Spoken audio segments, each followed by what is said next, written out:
Hi, this is Andrew, your host from the Big Idea podcast focused on food. Today we're going to be talking to Stephen, the CEO of What the Health Foods based in the Philippines.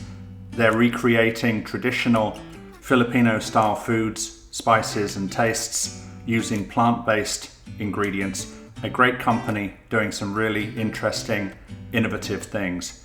So let's listen to what Stephen had to say on today's podcast. Thanks for coming. Podcast, how are you doing? Hi, Andrew. Thanks for having me. I admire your work at Big Idea Ventures, and I'm happy to be a portfolio company of Big Idea Ventures, and I'm just thrilled to be here. Wow, that's nice of you to say. I've spoken to a few people so far, and you're the first person to say that. I was starting to worry. Anyway, so Stephen, you have a great company. We invested, I think, about a year, maybe a little bit longer ago now. WTH, or What the Health, right? Yeah. How did you come up with that name? It's very cool. So, well, if you are in this meat alternative space, I believe it's a huge advantage to have a great branding, a great brand recall, and so we came up with something that hasn't been I think done before, I guess, especially in the Philippines. It's so WTH. So we came up first with the acronym WTH. We wanted that name to be the first thing that our consumers would say when they taste our product. It's like, what the hell? It's not meat. And of course, we couldn't use what the hell to register in any country, I guess. And so we thought of sort of filling up that WTH acronym came second, and we thought like health through food matters, and so we thought like it's worth the health. That would be a fitting. I think those three words would be a fitting name for WTH Foods. And was What the Food taken? It's going to be weird because like what the foods. So. No, I'm just, obviously there's WTF, right? So I was like, What the Food? Right? Oh yeah, WTF, yeah. Yeah, actually, like a lot of our consumers mistake us for what the WTF. I guess you've also at one point mistaken us to be what WTF Foods. Yeah. No, I've always known it's WTH. So let's kind of take people through what you guys do, where you are, why you're special. Where are you based? What food products are you producing, and why? So we are based out of Manila, the Philippines, and we are the first plant-based food innovation company coming out of the Philippines.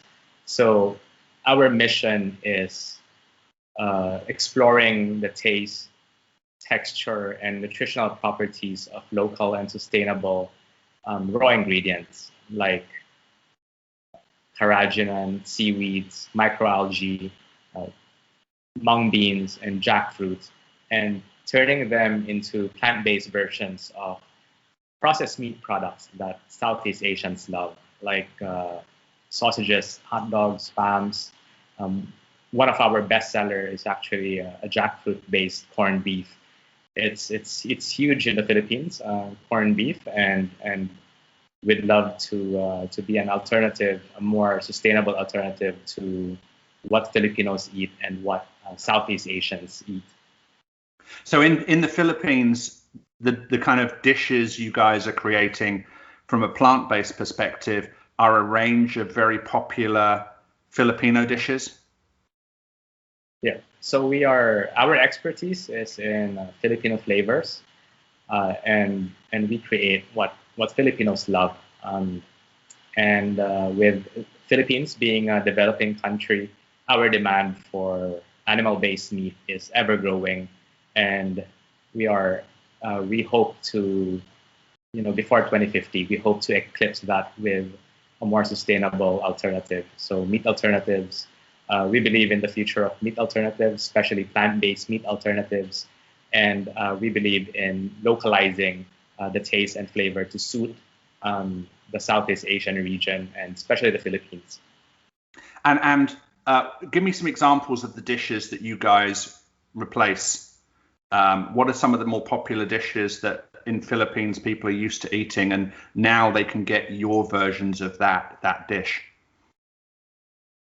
Processed meat is very big in the Philippines. I guess it's the taste, price, and convenience factor. Why Filipinos consume most of meat consumption in the Philippines is 70% processed meat. So we have a mung bean based ground meat. We have a jackfruit based corned beef and shredded meat, and we are in the process of developing a microalgae based sausage product and fish ball. So those are very typical of a Philippine dish. They're very tasty. They're convenient. They're consumed throughout the day, and I believe it's also quite similar to Southeast Asian culture. What kind of channels are you selling your product in? Is it restaurants, food service, etc.? Is it packaged goods in a grocery store? Where can people get What the Health in the Philippines?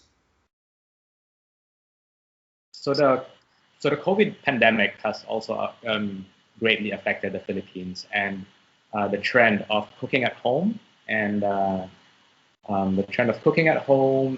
staying in has also grown. More people have been taking up cooking at home, and so we are targeting that audience. It's a B2C market.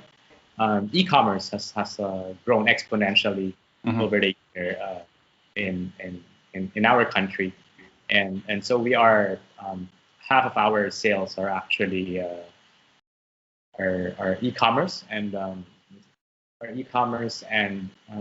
you can directly order from our website WTHfoods.ph, or we have at the moment we have about 60 or so reseller partners across 10 major cities in the Philippines.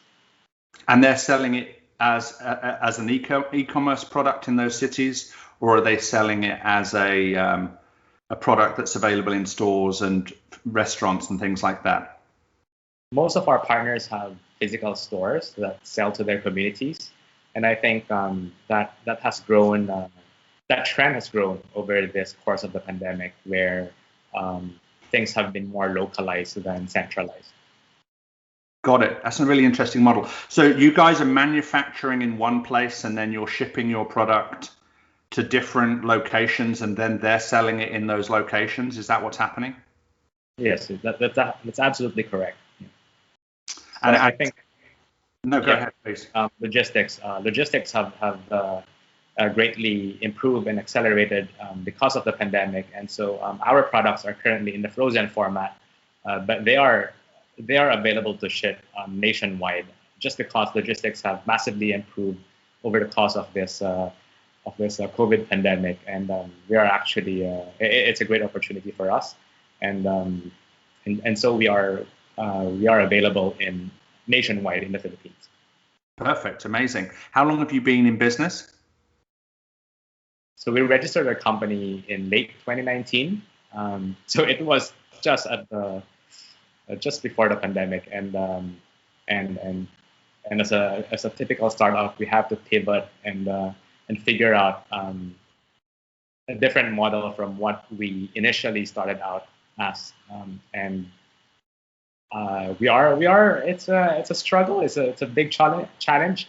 The COVID pandemic is still an ongoing challenge for us, and but with the support of Big Idea Ventures and being in the accelerator program, the accelerator program has been very relevant and has been very on trend in terms of responding to how food tech and sustainable food tech startups they have Big Idea Ventures have been very supportive of how its portfolio companies can overcome the challenges of COVID.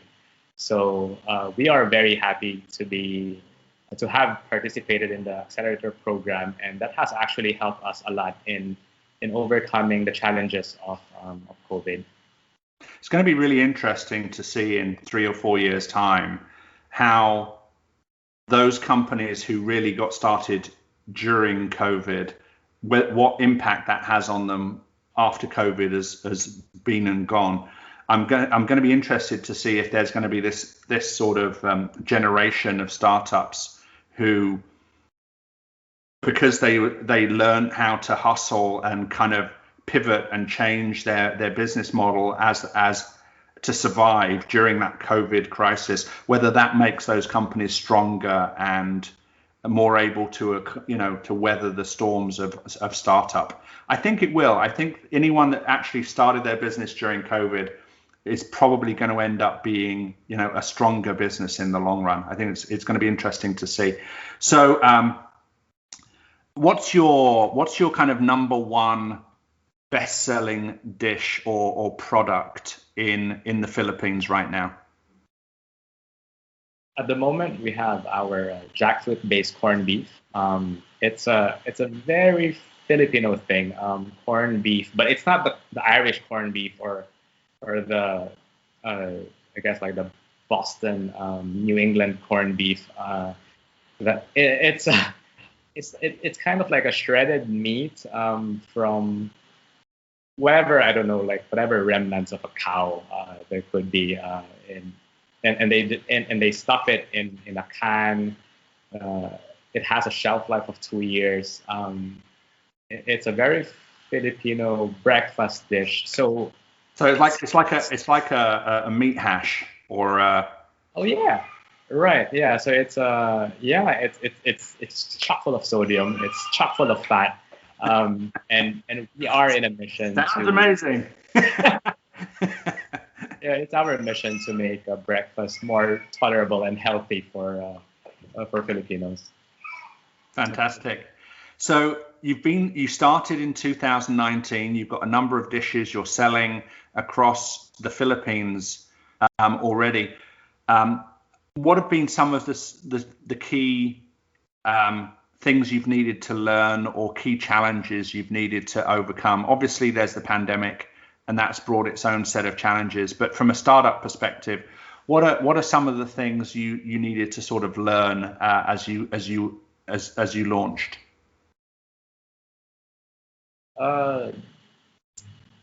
That's a very tough question. Every day is a day to learn. Full of challenges. I guess the biggest would be really going up against huge animal-based meat brands. They have decades worth of experience and advantage in taking things to scale, and I would be a bit of an activist here, and they haven't been paying their dues in destroying the environment and in producing food that is really unsustainable. So we have to, as plant-based meat alternative startups, we have to go against them, and with their decades of experience in amazing marketing and branding, we have to overcome that. We have to go mainstream. One of our big challenges is going mainstream. As I've mentioned, the Philippines and the region is actually still a developing, economic-wise, a developing nation, and so the demand for protein, the demand for animal-based protein, is going up. It's rising very rapidly, I guess, as compared to the more developed areas in the West, like Europe or North America, and that is a very big challenge for us, meat alternative startups, in terms of how do we resonate with our audience, how do we resonate with our consumers, in terms of our marketing and branding. I mean, they don't Southeast Asians and I guess like this part of the world is not much concerned of animal welfare and sustainability as our Western friends. So the way our business thesis is actually built on three things. Mm-hmm. We believe that we can succeed and differentiate if we can properly attack taste, price, and convenience. So those are the three main challenges that are very relevant to us as meat alternative startups, and those are also the three key qualities that the big conglomerates have perfected: taste, price, and convenience. And so we have to, we have a steep learning curve, and we have to learn that as quickly as possible. Absolutely. So, how do you, given that you have a limited budget and you don't have those decades of experience, how are you dealing with that? They've got the knowledge, they've got the money. How do you think you guys are dealing with that set of challenges? What are some of the ways that you think you're trying to accomplish what you need as a business, given the competition? So that would be so I would be very grateful to Big Idea Ventures for being in this region in Southeast Asia and setting up office in Singapore. And actually Singapore has been a pioneer in the region in promoting food innovation and being the leader in food innovation. And I would venture to say that we are benefiting from that kind of leadership from Singapore and Big Idea Ventures in the region, providing us with funding, with connections, with support, and through this, I guess, synergy with other companies, with other entrepreneurs in the region, we are pushing forward that mission of promoting meat alternatives in Southeast Asia. So I am very happy with what's going on in terms of funding and investors coming into the region, realizing that this is the future. So we are seeing an ongoing trend, and because of that, governments are also seeing, are also pushing for this industry. One of the, it hasn't been confirmed yet. So the Philippines is trying to sign on as a signatory in one trade agreement with it's called the CP, Comprehensive something Trans-Pacific Partnership, and the local trade department of the Philippines is pushing for meat alternatives as an export potential for the Philippines. So I would venture into saying that in 2 to 3 years' time, you would see Filipino-made meat alternatives being exported to North America and Europe, and we will be there. Nice. That sounds great. So let's unpack your product a little bit.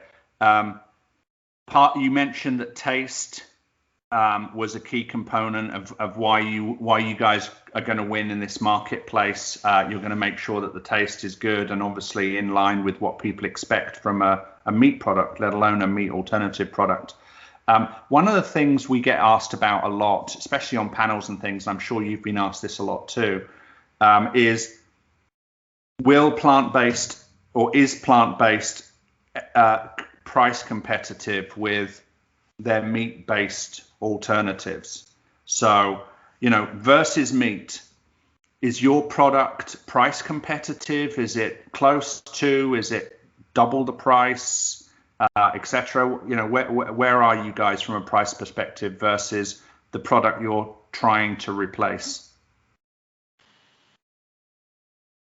Meat, animal meat is is still ridiculously cheap in this part of the world. I don't know how they grow it. Why is it super cheap? So we are still 3x. We are still 3x of what's available in the market for what we want to replace with. But with scale, with the attention given to this industry by protein suppliers, by ingredient suppliers, we are seeing an increase in supply of our raw ingredients, whether it's soy-based or Jackfruit, whatever. Jackfruit. Yeah, we are seeing an increase in supply, and it would be just a matter of time. And I don't think it would be within the next 2 to 3 years. We could. I strongly believe in seeing a price parity with the meat products that we are trying to replace. So right now 3x, but over time you see that dramatically coming back down. So next 2 to 3 years. Despite the 3x, are you getting, I mean, obviously you're distributing your product across the whole of the Philippines. You've got 60, I think you mentioned, companies that are distributing and selling your products in multiple outlets. So despite the fact it's 3 times the price, people are still buying. Oh yeah. So the trend is I mean, like I'm very happy with that. Like the trend is coming over to this part of the world, and people are realizing that sustainability is key. It's not very big yet, but sustainability or the word sustainable has been coming up with quite more frequently in our daily conversations about food. So yeah, so we're very happy with that, and they understand what our mission is, and so we are targeting our natural target audience. I mean, it's still the millennials and the Gen Z that are driving this industry forward, but we are seeing as well an older age group, maybe like 35 to 45 at the present moment, who are embracing a more sustainable lifestyle, and plant-based meat alternatives are satisfying that I think that like aspect of their diet. So now, do you see your products being used on a occasional basis? So someone will try it once and maybe they'll try it again a month later, and it's sort of an occasional thing that they're doing for the sake of sustainability, or are you actually seeing people who are saying, this is delicious, this is how I want to eat moving forward, and I'm going to integrate these products into my life ongoing? How, or is it all over the map? It's, you know, people are just all over the place in terms of their habits now with your alternative protein products. Yeah, so that's an absolutely great question. That's a question that we ask ourselves every day as well. We have some hardcore consumers that use our products every day, but of course, like generally, one of the biggest problems of plant-based meat alternatives is the low frequency in repurchase. They would purchase it again, but you know, it's like once a month, and so that's our challenge as well. And I think it's a marketing and a branding game more than that they don't appreciate the product. So yeah, so we have to improve our marketing. I guess like learning curve with that. Like it's not, you know, we are startups who believe in doing like new product development and improving our product, and then we see this. We see our lack of marketing expertise to compete against the mainstream, I guess, like meat brands, meat products, and so that's. I mean, we're seeing it in the West with Oatly and Beyond gaining traction just because of like crazy but amazing marketing, and we are looking into how do we do that in the Philippines as well to encourage a more frequent repurchase. So we have a solid base of die-hard fans, but yeah, going mainstream is a question that we ask ourselves every day. How to cross that chasm and become mainstream. So I was going to say, I think if your products are as good as I know they are, that's a kind of a weird sentence. Let me start that again. I think because I know that your products are really good and they taste good and the quality is very high, I don't think it's the taste question. I think it's in my mind, there's two things that you need to crack. One is getting your product in as many mouths as possible, because when people try it, they like it. So one is getting it into people's mouths, and the other is the price. If it's 2 or 3 times the price of meat,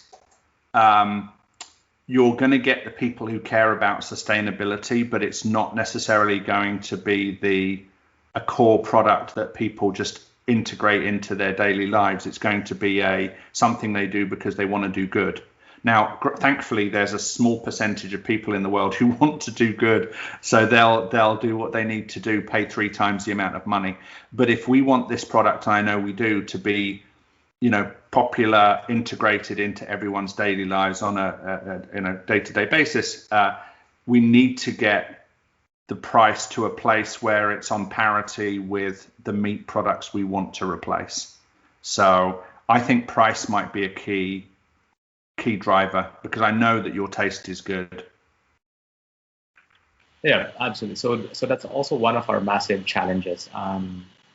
Co-packing, toll manufacturing, it's not very prevalent in our region.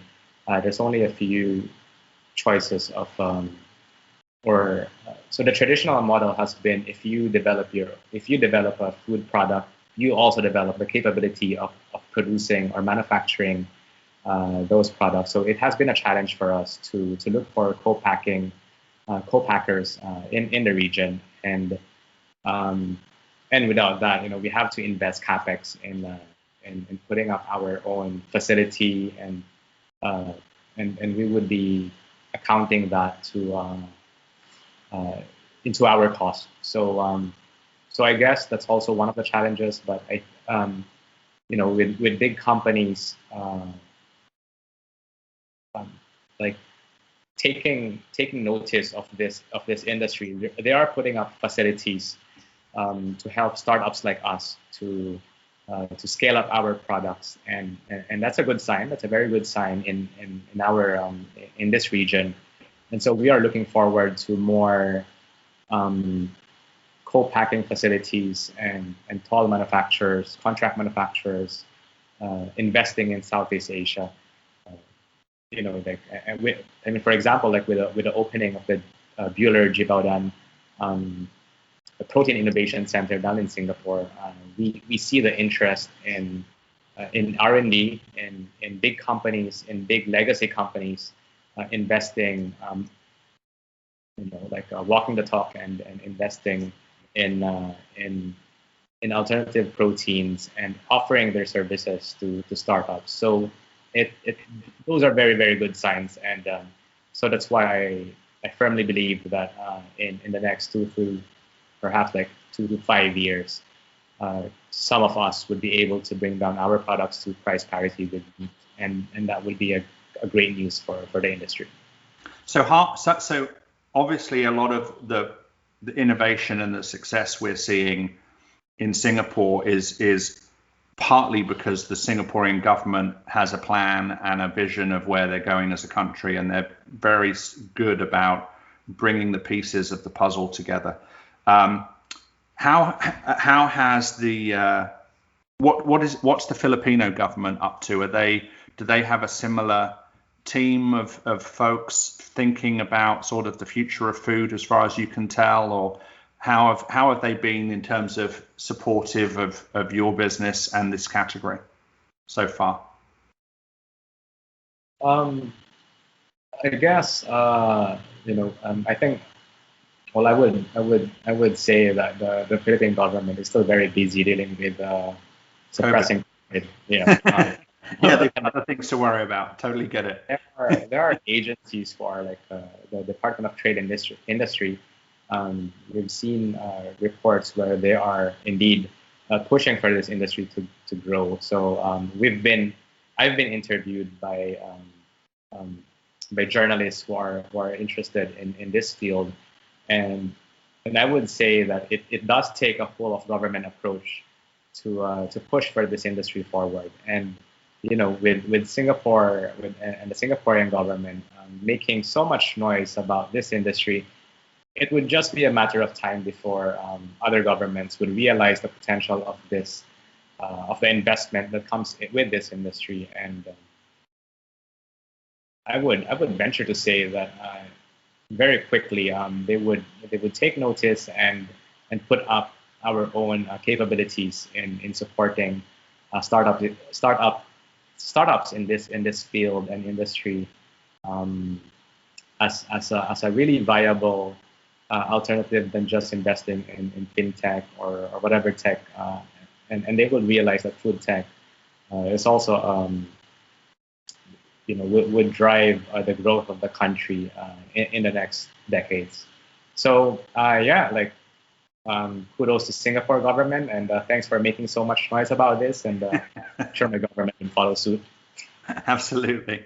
So how many people in the team right now? We are about 10. We are now 10 in the team. 10 people. I didn't realize it was so many people. Well, labor is not, so that's my pitch to investors. Your dollar would go a long way if you invest in us.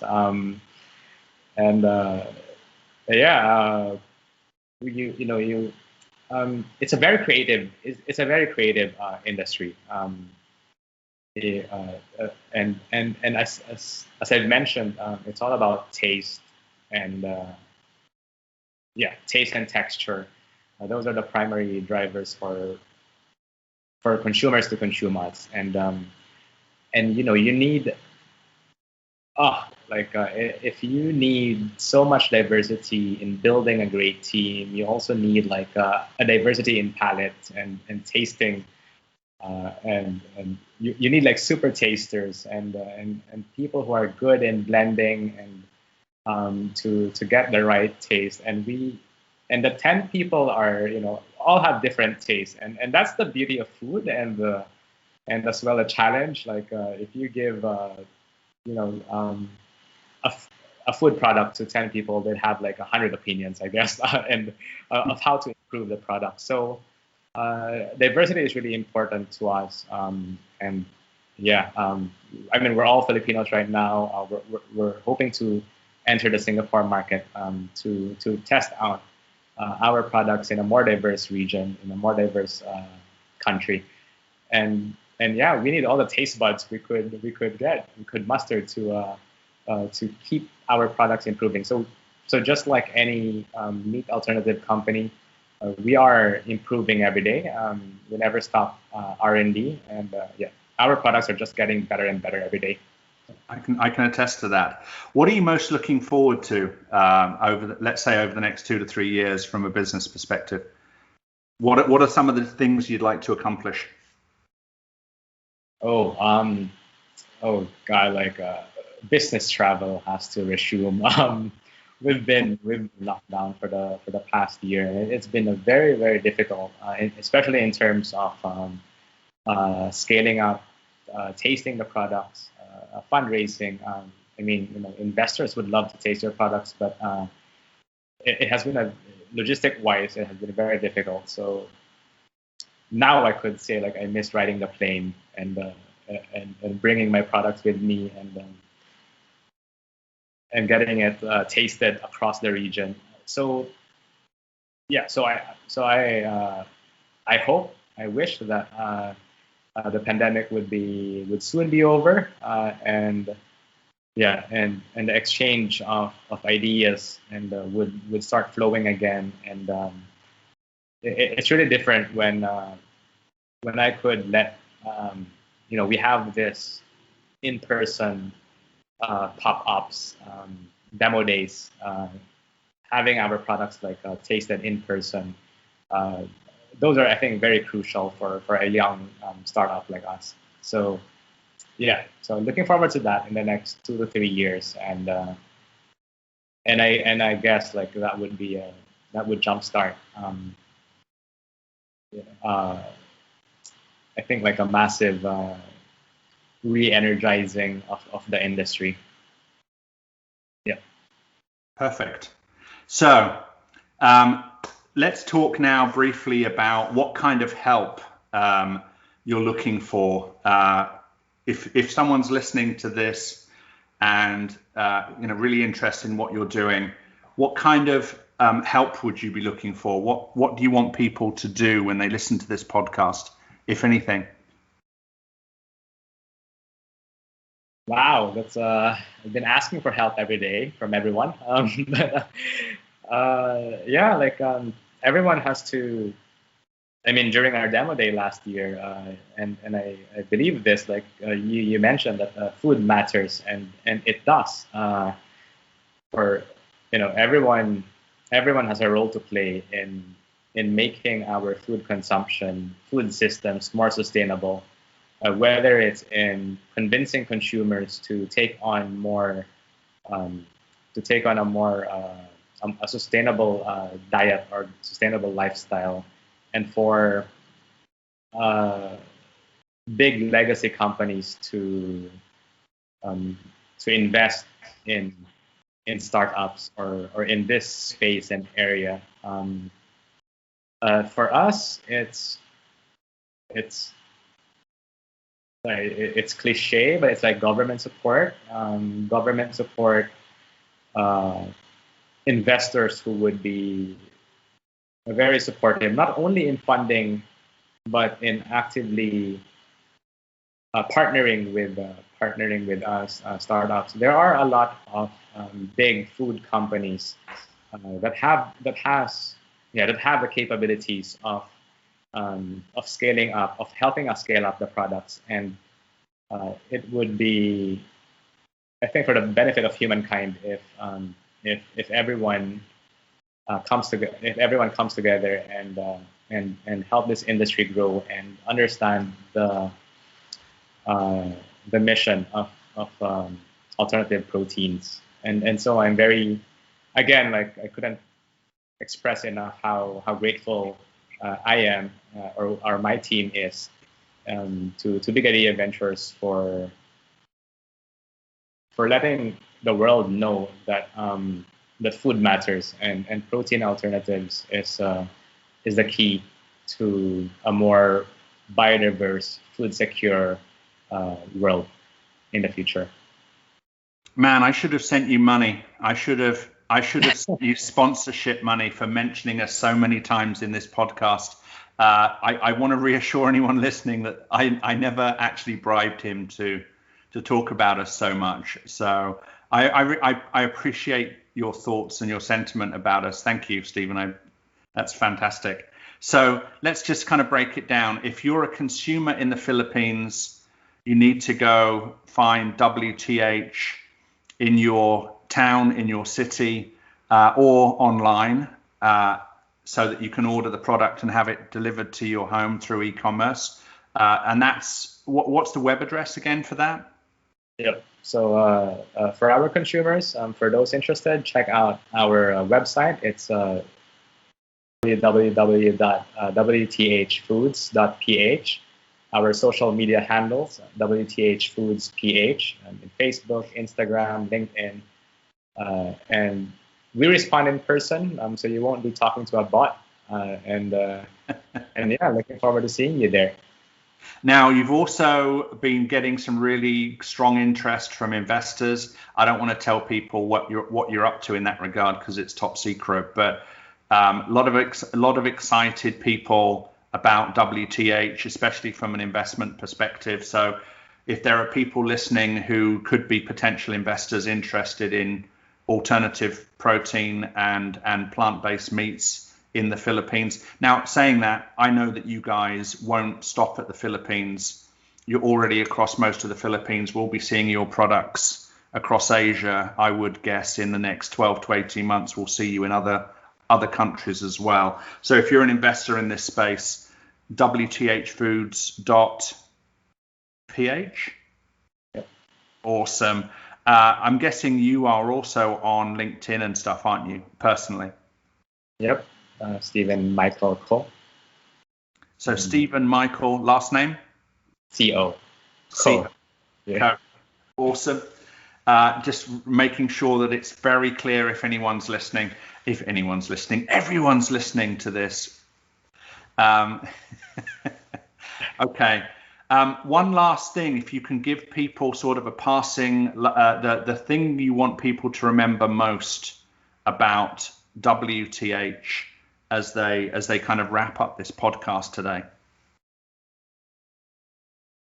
We all know how we love our processed meat products, but those are deeply linked to the increasing prevalence as well of your lifestyle diseases, and cardiovascular diseases and cancer are the number one killers in the world today.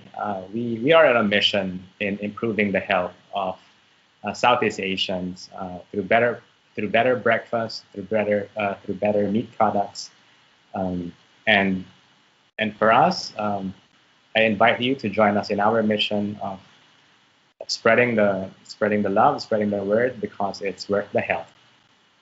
It is, man. It's worth the health, and you're spreading the health through great tasting products, which people, if they bring them into their homes, if they bring them into their breakfasts and so on, they're going to have a really good experience because the food is good, and B, their hearts and their health are going to appreciate that decision.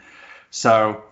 Okay, man, we've got lots to talk about. Thank you. Lots to talk about offline. I'm really looking forward to pausing this so I can ask you a few things. But thank you, everyone, for listening.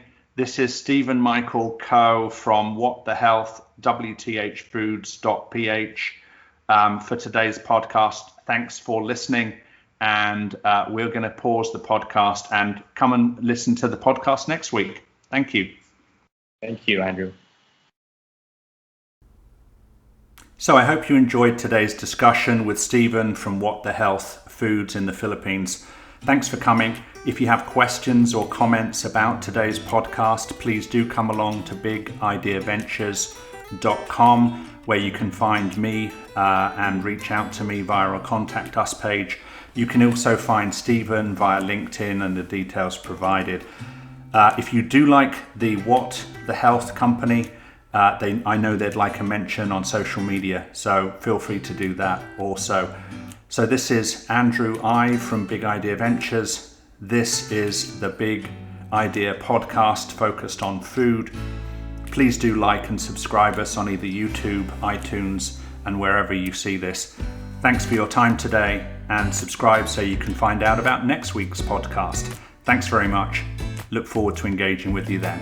Bye-bye.